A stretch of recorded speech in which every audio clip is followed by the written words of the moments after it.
Hello guys, আসসালামু আলাইকুম। কেমন আছো তোমরা সবাই? আশা করি অনেক ভালো আছো। আগে এই ভিডিওটা দেখো, তার বসে আমি কিছু কথা বলতেছি। হ্যালো, আসসালামু আলাইকুম এভরিওয়ান। আশা করি তোমরা সবাই ভালো আছো। বিগত অনেক দিন যাবত তোমাদের বিনোদন দিয়ে আসতেছি। হয়তো তোমরা অনেকে আমার পরিচয় জানো, অনেকেই জানো না। আমি চাইছিলাম না এরকম ভিডিও কোনো সময় তোমাদের সামনে নিয়ে আসবো। আজকে এরকম ভিডিও বানাইতে বাধ্য হইতাছি।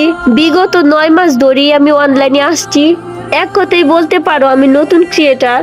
তোমরা যারা আমার সেই প্রথম থেকে ভিডিও দেখো, তোমরাই জানো আমি কিরকম। তুই ইদানিং মাস 3 ধরে দেখতে পারতাছি একটা ছেলে আমারে নিয়ে মিথ্যা মিথ্যা গল্প বানাইতাছে। অনেকেই দেখতে পারতাছি এই বিষয়ে আমারে বাজে বাজে কমেন্ট করতেছ। তো তোমরা হয়তো অনেকেই জানো না।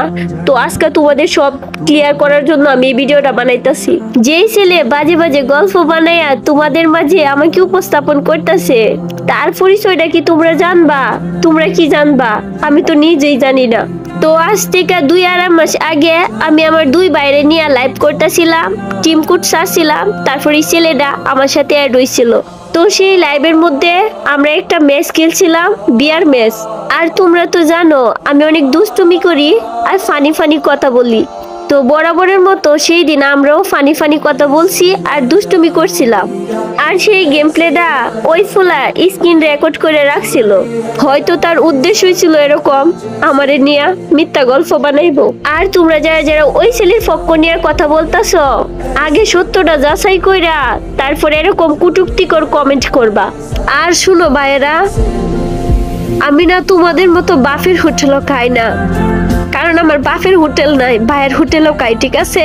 তোমাদের তো বাপ আছে, তো বাপের হোটেলও ভাত খাওয়া তো খুবই সহজ।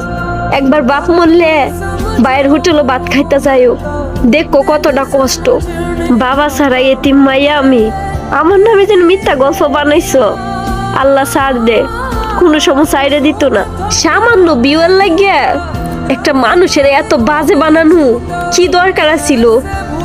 তোমরা হয়তো আমার সবসময় হাসি খুশি ভিডিও দেখো, আমার কষ্ট কোনো সময় আমি কাউরে কই না, ঠিক আছে? আজ পর্যন্ত এরকম কোনো কিছু নাই আমার, হয়তো সামনে থাকবো না। তো যাই হোক, আমার নিয়ে বাজে বাজে ভিডিও বানানি বন্ধ করো। আমার একটা কেরিয়ার আছে, আমি একটা মাইয়া মানুষ। তোমরা অনেকেই ভাববা আমি অভিনয় করতেছি। প্রত্যেকটা ভিডিওতে তোমাদের হাসি খুশি রাখার লাগে আমি এরকম ফানি ফানি কন্টেন্ট বানাই। এই দুনিয়াতে একমাত্র আমি বোধহয় মন করলে হাসতাম পারি না। আর আমি তোমাদের হাসির ভিডিও দেই কারণ তোমরা হাসি খুশি তার জন্য, একটু আনন্দ মনটা তোমাদের ফ্রেশ তার জন্য আমি এরকম হাসি খুশি ভিডিও দিই। আর দিন শেষে তোমরাই আমার এরকম বাজে বাজে কমেন্ট করো। আচ্ছা, তোমরা যেন এই ছেলের সাপোর্ট করতেছো, আর এই লাইভের ভিডিও ছাড়া এই ছেলের সাথে আর কোনো ভিডিও তোমরা কি দেখতে পারছো? আর তোমরা আমার প্রত্যেকটা ভিডিও চেক করো, ভিডিও চেক করে তোমরা দেখো আমার নি কারোর সাথে এফআইআর আছে। আমরা মাইয়া মানুষ দেখা কোনো জায়গার মধ্যেই কোনো সঠিক বিচার পাই না। আগে জানতাম মাইয়া মানুষ ওই বুঝি মিথ্যাবাদীও, আর এখন জানি কিছু কিছু ছেলেরা এরকম ভাবে মিথ্যা গল্প বানা যেগুলা মানুষ বিশ্বাস করতেই বাধ্য।